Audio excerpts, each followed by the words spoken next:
Hello everyone, আসসালামু আলাইকুম। কেমন আছেন সবাই? আশা করি সবাই খুব ভালো আছেন। আলহামদুলিল্লাহ, আমরাও খুব ভালো আছি। হিরাজ মনির চ্যানেলে আপনাদের সবাইকে ওয়েলকাম।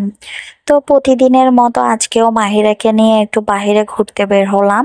তবে আজকে ওর বাবা বলেছে সেও আমাদের সাথে ঘুরতে বের হবে। কিন্তু মাহিরাকে রেডি করানোর পর আর কিছুতেই বাসায় রাখা যাচ্ছে না, কারণ ও তো আর বুঝতে পারেনি যে ওর বাবাও যাবে, যেহেতু ওর বাবা এখনো রেডি হয়নি। তো সেই জন্য মাহিরার ডিস্টার্বের জন্য আমি ওকে নিয়ে রাস্তায় চলে আসলাম। ওর বাবাকে বলেছি আমরা গেটের সামনেই একটু হাঁটাহাঁটি করছি, তুমি পরে এসো। তো এটা হচ্ছে মাহিরার নিউ ফ্রেন্ড। এই দুইজন দুইজনকে খুব ভালোবাসে, সেটা বোঝা যায়।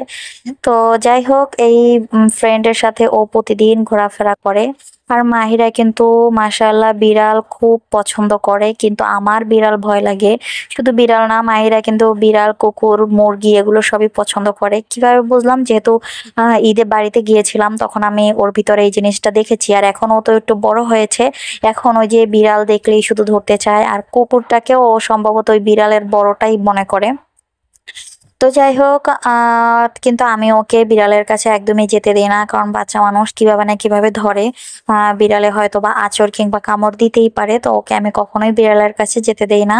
তো দেখেন, মাহিরা যখন আমার সাথে থাকে তখনও আমার কিছুতেই কোলে ওঠে না। ও মানে সারাক্ষণ শুধু ছোটাছুটি করবে, ওর হাতটা পর্যন্ত আমাকে ধরতে দেয় না। ও হাতটাও মানে ছিটা মেরে মানে আমাকে সরিয়ে দেয়। কিন্তু যখনই ওর বাবাকে দেখেছে, সাথে সাথে কোলে উঠেছে তো উঠেছে, তাকে কিছুতেই আর নামানো যাচ্ছে না। এত কিছু বলছি, ওর বাবা বলছে, আমি বলছি, ওর এই ফ্রেন্ড মানে ওকে ডাকছে, ওকে পুতুল দেখাচ্ছি, কিছুতেই সে কোল থেকে নামবে না। ফাইনালি ও কি মনে করে যে নামলো, সেটা ওই ভালো জানে। তো এই যে আমরা এখন বাসায় চলে যাব, তো এখন দেখলাম ও একটু নামার ইন্টারেস্ট দেখাচ্ছে, তো ওর বাবা নামিয়ে দিল। কিন্তু এই জায়গাটায় অনেক বাচ্চারা আসে, এই জায়গাটা সেফ, মানে এই সাইডটা সেফ। যেই জায়গাটা বাচ্চাদের জন্য সেফ, মানে অটো আসে না, মোটরসাইকেল আসে না, সেই জায়গায় মাহিরা থাকবে না। ও থাকবে এই মেইন জায়গাটায়, মানে যেখানে অটো মোটরসাইকেল প্রচুর আসে, কারণ ও গাড়ির জন্যই এপাশে আসতে চায়। তো এপাশে আমি যখন একা থাকি তখন ওকে নিয়ে আমার খুব হয়রানি হয়, কারণ ও এই গাড়ির পাশেই ও বারবার চলে আসে। বাচ্চা মানুষ, ওকে যখন একবার যদি হাত ফসকে দৌড় দেয় তখন তো আর ওকেও কন্ট্রোল করতে পারবো না, আর গাড়িও হঠাৎ করে কন্ট্রোল করতে পারবে না।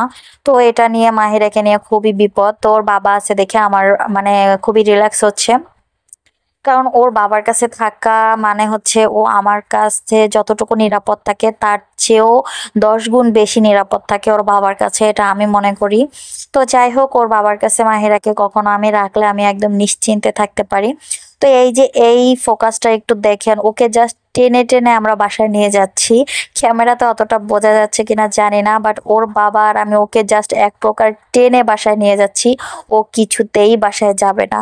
তো যাই হোক, আজকের ভিডিওটা এতটুকুই রাখলাম। আল্লাহ হাফেজ।